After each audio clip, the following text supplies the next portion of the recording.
Hi everyone, welcome. This is episode 1491. It's Blind Magic in Alice Springs, and I am your presenter and host, Murray Stewart. Well, I'm going to give you once again a glad bag of what's on my mind this morning, because it is the morning here in Australia, where I'm recording this episode right here at Blind Magic headquarters in Brightling, a northern suburb of Alice Springs, Central Australia. Well, overnight, as I was sleeping, President Trump intervened in the scenario that was confronting that amazing women's soccer team from Iran who were here visiting as a part of the Asian Cup. And upon their refusal to sing the national anthem of this brutal regime in their first game, they were issued a warning that they would face punishment upon their arrival back in Iran. And I think we know what punishment would have meant. Almost definitely they would have been executed. So overnight, with the intervention of none other than President Trump. How he gets the time, I don't know.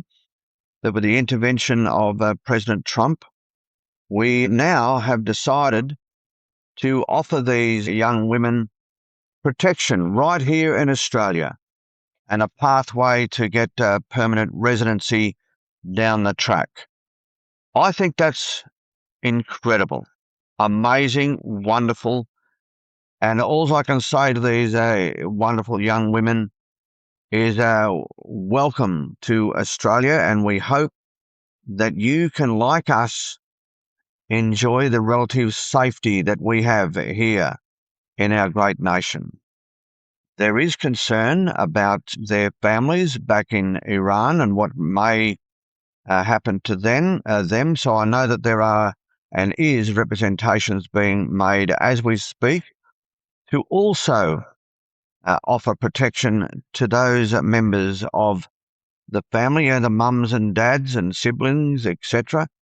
So, that would be wonderful if we were also able to assist in that manner.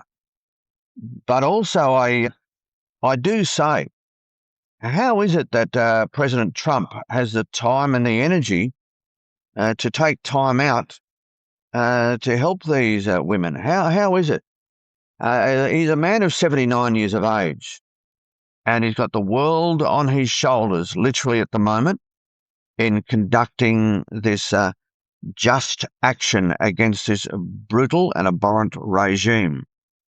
And yet he's taken the time out to help to look after these young women. I mean, he is a family man. He's a caring man, despite those who and I know that there are some out there who don't like him. I get that. Sure, you're entitled to your view. But how amazing it is that he should take his time out, call our Prime Minister and get a result for these fine football players and people. Yeah, I think that's amazing. And as I said, he's 79 years of age. It's just incredible how well he's going for that age and the responsibility that he has. I've got a message for my fellow Australians. Be patient. Be patient. Both the Americans and Israelis are doing this job on our behalf. They are. This Iranian regime are brutal. As I said, they're abhorrent. They are beyond belief in terms of what they do to homosexuals, women, girls. You know, they are an oppressive, disgraceful regime, and someone had to deal with them. Someone had to deal with them. And don't forget, we've had incidents right here in Australia that were directly as a result of Iranian involvement. So we were not disconnected from this regime's tyrannical approaches. So we've just got to be patient. I know it's difficult out there at the moment with the rising petrol prices, and I know that there are families under pressure. I get that. But could you imagine what it's like for those in Iran who were slaughtered by their thousands? And think of the Bondi massacre, and think of the fire bombings that have occurred in Australia. Think of all of that, and you will hopefully realise that this pain is a pain that we must go through as the Israelis and Americans not only remove the snake's head, as has been put, but also just remove the snake entirely. And if they had have got hold of a nuclear missile or nuclear missiles that were hidden deep underground, that's where their nuclear factories are, there wouldn't even be a world to talk of. No, there wouldn't. And I noticed that the Israelis don't have the bunker buster bombs to get down deep inside those cabins. So this is why the Americans are having to use their incredible weaponry and technology. And as I said, we have to lend them our support.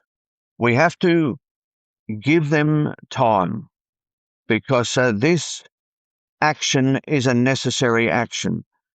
And if the goals are reached, then we can thank both the Americans and the Israelis on our behalf. They have done a wonderful thing. But I'll say it again, as I said yesterday, we're hoping that this can be done as quickly as is humanly possible.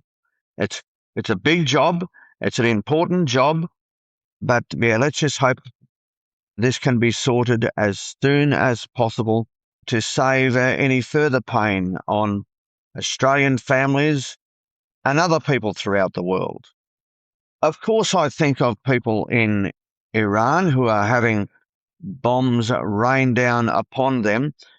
But I was listening to Sky News overnight, and during one of the raids by the Americans, there was actually people cheering. They were cheering in the street as bombs rained down very close to them, because they know more than anyone about this tyrannical nature of this regime. So for them to stand there and cheer as bombs rained down very, very close to them, I think it says it all to me. It says it all to me that if they can be supportive, then we need to be supportive. And I don't think people think too much beyond their own situation. That's the problem. We become so self-centered, don't we? But on this occasion, I'm hoping that we can all think of the world in its entirety and how the world will be in a so much better place without the Iranian regime ruling over the world. So I'm very, very happy for now to put up with this short-term pain, because I've got nothing to complain about compared to those living there, or those who have lost their life as a result of this horrible, horrible Iranian dictatorship. So yeah, that's my feelings on the matter. And I get it. I know it's not easy. I totally get it. But as I said, short-term pain for long-term peace. That's what we want. That's what we yearn for. That's what we need. So sometimes you've got to do what you've got to do, which is exactly what's been done on our behalf at the moment. You know, I was listening to President Trump this morning. He sounds a little bit tired, but why wouldn't he? He's been working day and night on this. He's, as I said, 79 years of age. Incredible.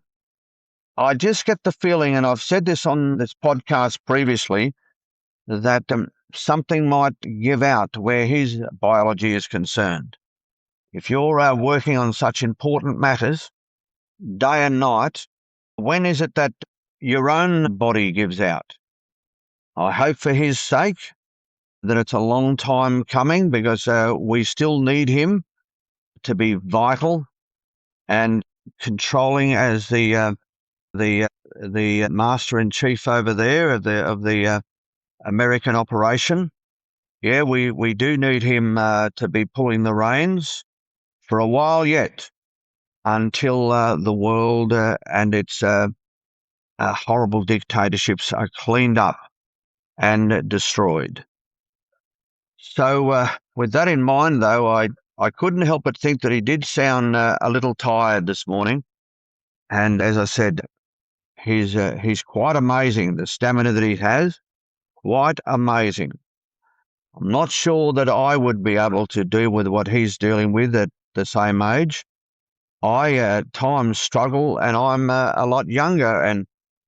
But then again, we've all got our own situations, and I guess considering what I've been through, I need to give myself a big pat on the back. Yeah, what I've been through over the last 3 years for surviving that, but also for now pushing into a new era of my life with relative health. And of course, you know who I look to as a Christian for what has happened to me, having survived it, and now living with my ABI and my vision impairment. I turn to the Lord, and I thank him for all of the power that he has lent me and given me to be able to withstand the ravages of the strokes, the heart attacks, the seizures, etc., etc. And here I am, still strong enough to communicate with you and able enough to do so, as I say. So I'm hoping that I'm sounding crystal clear and coming through with sufficient power and positivity that you too can approach your life with a similar glee and positive outlook, because that's what we've got to do, folks. We've got to be positive. We've got to be strong. We've got to do the things that make us happy and just get on with it. Just get on with it. Okay, folks, talking about getting on with it, I've got a few things to get on with other than just talking to you. So I'll let you go, and I'll disappear now for a while, and I'll catch you next time. This has been episode 1489. Is that right, Heather? 91. 91. Oh, well. This is episode 1491. It's been a Blind Magic Communications production.